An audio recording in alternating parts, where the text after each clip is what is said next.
Hey guys, Peter here to do an album review. Today I'm here to tell you all about the latest album from Lucifer, Lucifer 3, out March 20th on Century Media.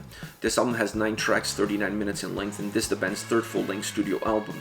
This is a band that has a sound that's very specific to the 70s. Listening to this record, you almost feel like you're listening to an album that was recorded in 73, 74, 75, or around that time frame. Having said that, they include other influences into their sound that kind of moves them a little bit more into the present.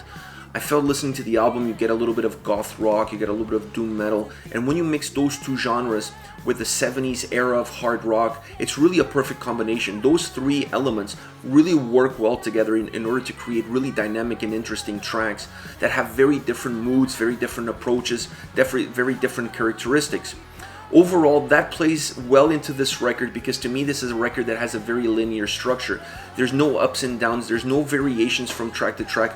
All the songs have a lot of similarities, or at least some similarities that allows them to keep them concise and together, even though that there are changes, there are differences in the approach and the sound and the mood and the atmosphere. So these changes are present on a song-by-song basis, which creates incredible dynamics. But having elements that are common to every single song kind of nullifies the fact that there's so many different moving pieces and kind of allows the album to have a feeling of being one, of being very together. You really don't lose, you don't get disconnected on a track-by-track basis as you go through this record. You'll honestly feel like you're taking the next step and the next step as you go from track to track. It has a very forward-looking approach to the sound and to the way the record plays to the listener. I really like that. To me, this is one of the great elements that this record has, is the ability to have that forward motion. A very easy ride, if you will. From the first to the last track is a very easy listening ride,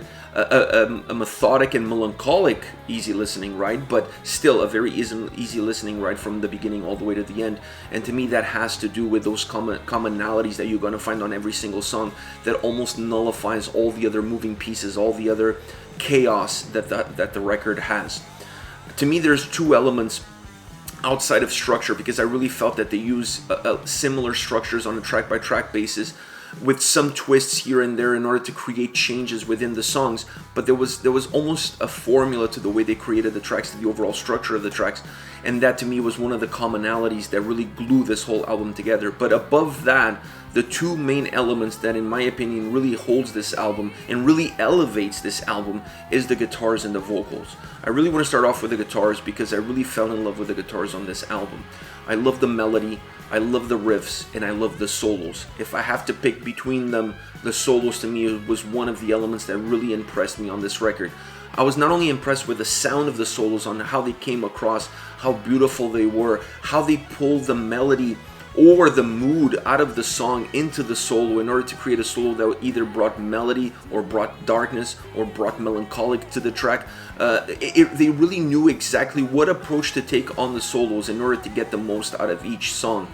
But that was not the only thing. Where they placed the solos to me was very important. They were very creative in where they put them in the song. Not just your typical, versus chorus, solo, chorus, song ends. That's not their approach. They were really creative where to put the solo in order to maximize the volume, in order to maximize the sound, in order to maximize the impact that each track had. So I absolutely fell in love with the guitar work all across this record. Is absolutely magnificent. The vocals is the other one. The vocals and the guitars, like I said, the two elements that really elevate this record, and the vocals just absolutely magnificent. They have the ability to be beautiful, melodic, and dark and melancholic at the exact same time in the exact same song. Not an easy thing to do. But the vocal tone and the vocal approach to me on this record is key.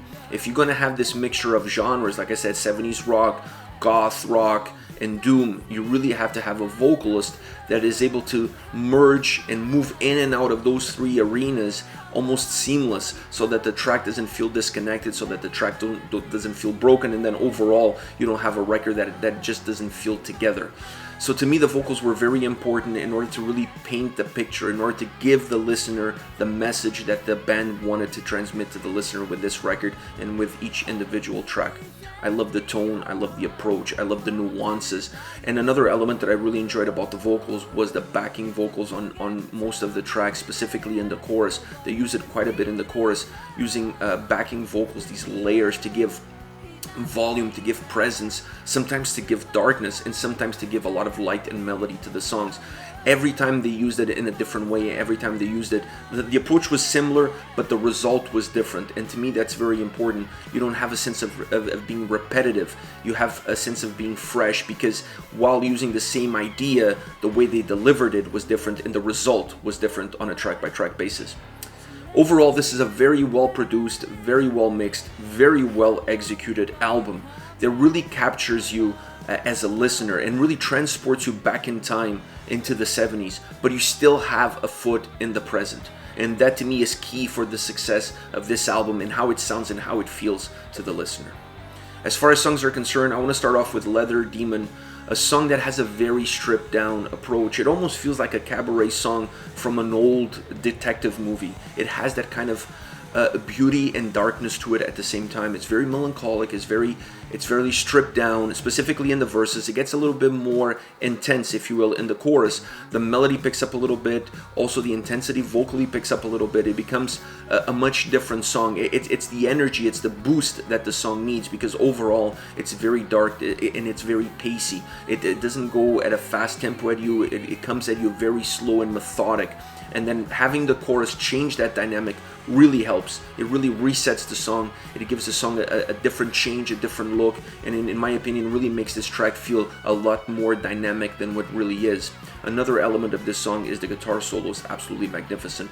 They really pulled from those two elements. They took the beauty and melody out of the chorus and the darkness out of the verses. They merged those two worlds together, and then they delivered to you in a silver platter. I mean, every single song, I could close my eyes, pick any song on this album, you're going to find incredible solos. Next, Lucifer. I thought this song was really interesting because it started off with a goat noise, and the song is called Lucifer, so nice touch. I really enjoyed that. It was a really nice intro, if you will, to the track, and it was something that I paid attention from the beginning, and I really liked it. I had a smirk on my face when I heard this song for the first time, and funny enough, I've had a smirk on my face every single time I heard this song since. So this is a great song, has great tempo, much different from Leather Demon. This one has a much faster tempo. It's a more up-tempo song, has great dynamic still, very beautiful guitar sound overall, very beautiful melody. If you're listening to this song on headphones, the guitars are coming in and out from your left and right ear. It's kind of like as one goes out, one comes in, as one goes in, one comes out. Really interesting dynamic. It really makes the song better. If you listen to this, I mean, I really suggest you listen to this album with quality headphones so you can pick up on all of these little different nuances, either be musically or vocally. There's so many layers to it, and I really feel like if you're listening to this any other way, you're going to miss out on all the little finer details of the record. This track being one of those, because the sound of the guitars is so well done and is so well put together with coming in and out of each ear. It just creates such a dynamic balance to the track. It just makes the track feel so more dynamic, so more fluid. It almost makes the song feel faster, even though it's faster than Leather Demon. It's not a really fast song, but it has a little bit of a faster tempo than Leather Demon. But having those changes coming in and out of your ears when you're listening to it, it just makes it feel even faster. This is a great track, great goth rock track. The vocals really play into that more goth arena, but the way the sound is coming at you really feels like a pure rock and roll song. So I really feel that those two elements, vocals and music, really merge hard rock with goth rock together in order to give you a very interesting track all around. Next, Coffin Fever. This song has a huge doom presence, perhaps one of the songs on the album that you could really tell that there's a huge doom influence on this song.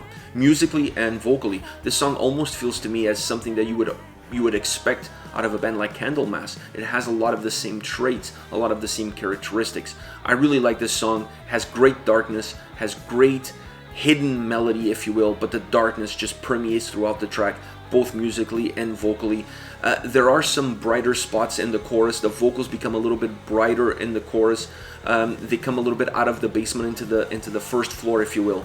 And then there's some vocal layers to the tracks in the chorus that add to that brightness that just makes the song feel a little bit brighter. Because overall, this is a very dark, doomy, gloomy song. So having the chorus feel a little bit brighter really expands the track. It really gives the track a little bit of life, and it's another song that, in my opinion, just really resonates well with the listener, because the tone in the vocals and how the vocals come at you in this song really brings the lyrics to life. But to me, more important, it brings the atmosphere and the mood of the song to life.